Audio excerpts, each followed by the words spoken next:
പൊതുവേ ആരും നമുക്ക് അവനവന് ക്യാൻസർ വരണം എന്ന് ഒരിക്കലും ആഗ്രഹിക്കില്ല. അപ്പോൾ എല്ലാവരും വിചാരിക്കുക എങ്ങനെ നമുക്കിത് വരാതെ പ്രിവെൻറ്റ് ചെയ്യാൻ പറ്റും, അതിൽ നിന്ന് എന്ത് പ്രിക്കോഷൻസ് എടുക്കുക എന്നുള്ളതാണ്. അപ്പം ഏതൊക്കെ ക്യാൻസറുകൾക്ക് പ്രിവെൻഷൻ ഉണ്ട് എന്നുള്ളതും നമ്മൾ അറിയണം. അപ്പം ഇതിൽ ഇപ്പം നമുക്ക് യൂട്രൈൻ ക്യാൻസറിനൊക്കെ പ്രിവെൻഷൻ ഉണ്ടോയെന്ന് ചോദിച്ചാൽ, ഒവേറിയനൊക്കെ പ്രിവെൻഷൻ ഉണ്ടോയെന്ന് ചോദിച്ചാൽ നമുക്ക് ഡെഫിനറ്റ് ഇല്ല. ഇതിലിപ്പം സെർവൈക്കൽ ക്യാൻസറിനാണ് നമുക്ക് ആക്റ്റീവ് പ്രിവെൻഷനായിട്ട് HPV വാക്സിനേഷൻ വരുന്നത്.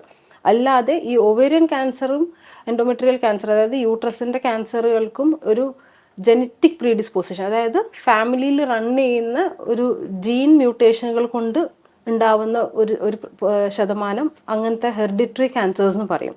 ഓവറിക്കും ഉണ്ട്, അതേപോലെ യൂട്രസിനുമുണ്ട്. അപ്പം അവിടെ നമുക്ക് ചെയ്യാവുന്ന ഒരു കാര്യം, നമുക്ക് സ്ട്രോങ് ഫാമിലി ഹിസ്റ്ററി, അതായത് നമ്മളുടെ പാരൻസിന് അല്ലെങ്കിൽ ഗ്രാൻഡ് പാരൻസിന്, മദറിൻ്റെ സിസ്റ്ററിന്, ഫാദറിൻ്റെ സിസ്റ്ററിന്, സ്ട്രോങ് ഫാമിലിയിൽ തന്നെ നമുക്ക് വളരെ നമ്മുടെ first degree or second degree blood റിലേറ്റീവ്സിന് യൂട്രസോ ഓവറിയോ ക്യാൻസറിൻ്റെ ഹിസ്റ്ററി ഉണ്ടെങ്കിൽ ആരാണോ എഫക്റ്റഡ് അവർക്ക് നമ്മൾ ജനറ്റിക് ടെസ്റ്റ് ചെയ്യുക.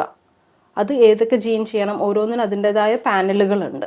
ആ പാനൽ ചെയ്ത് അവരാരെങ്കിലും നമ്മുടെ കോമൺ ആയിട്ടുള്ള ഹൈ റിസ്ക് ജീൻസ് പോസിറ്റീവ് ആണെങ്കിൽ നമ്മൾക്ക് ആ ജനറ്റിക് ടെസ്റ്റ് ചെയ്യാനുള്ള ഇൻഡിക്കേഷൻ ഉണ്ട്. ആ ജനറ്റിക് ടെസ്റ്റ് ചെയ്യുന്നത് മൂലം നമ്മൾക്ക് ആ ജനറ്റിക് പ്രീഡിസ്പോസിഷൻ ഉണ്ടോ, നമുക്ക് ഹയർ ചാൻസസ് ഉണ്ടോ എന്ന് നമുക്കറിയാൻ പറ്റും.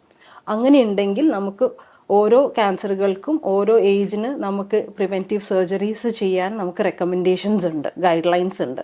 അപ്പോൾ അത് ഒരു പരിധിവരെ നമുക്ക് ഏർലിയർ ഇങ്ങനെ വരാൻ സാധ്യതയുള്ള ആൾക്കാരെ കണ്ടെത്താനും പ്രിവെൻറ്റീവ് മെഷറായിട്ട് നമുക്ക് ചൈൽഡ് ബെയറിങ്, അതായത് ഫാമിലി കംപ്ലീറ്റ് ചെയ്ത് ഓരോ ഏജ് ഗ്രൂപ്പ് അനുസരിച്ചിട്ട് നമുക്ക് ഇന്ന ഏജിൽ നമുക്ക് പ്രിവെൻറ്റീവ് സർജറികൾക്ക്, പ്രൊഫൈലാക്റ്റിക് സർജറികൾക്ക് റോളുണ്ട്.